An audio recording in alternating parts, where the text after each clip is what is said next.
جماعة، بصوا عملت ايه. بصوا جميلة ازاي، حلوة قوي، غيرت شكل الأوضة خالص. تعالوا بقى اقول لكم عملتها ازاي. بصوا، اول حاجة رواية قديمة او اي كتاب قديم انتوا مش محتاجينه، وهنبدأ ان احنا نقطع الورق بتاعه. تعالوا اقول لكم هنقطعه ازاي بشكل عشوائي جدا، يعني مفهوش اي افتكاسات. قطعوا زي ما تيجي معاكم. بصوا انا هقطعه ازاي. بصوا هاخد مثلا كام ورقة انا كنت مقطعة منه، كنت عاملة بيه ديكور برضو في الأوضة.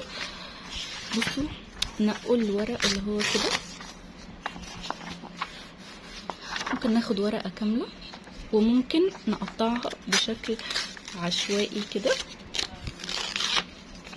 بس كده لا طبعا، احنا نحرقها ونولع في الأوضة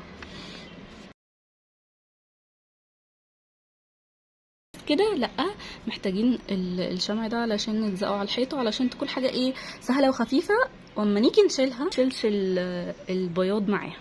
فهنحتاج ان احنا حاجة خفيفة كده عشان نلزق بيها. بس كده لا طبعا. بصوا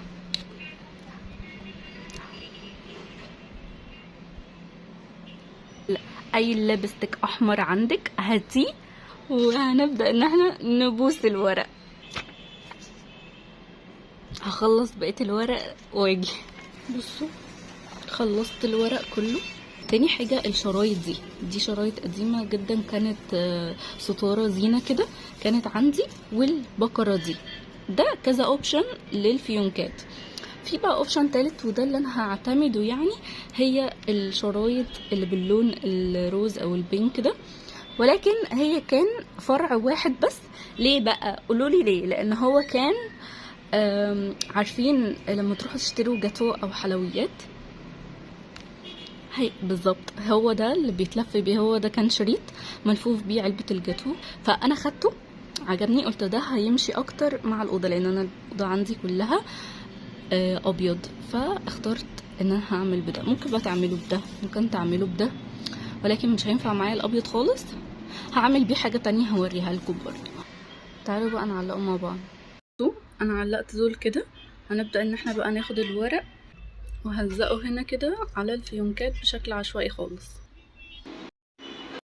بصوا ده كده الفاينل لوك، تحفه، تجنن. عايزه اقول لكم ان انا ما صرفتش ولا جنيه على الديكور ده. قولوا لي بقى ايه رايكم نعملها سلسله وتكون باقل التكاليف وبحاجات موجوده عندنا في البيت؟ لو حبيتوا الفكره اكتبوا لي في الكومنت. وبس كده، باي بيبي.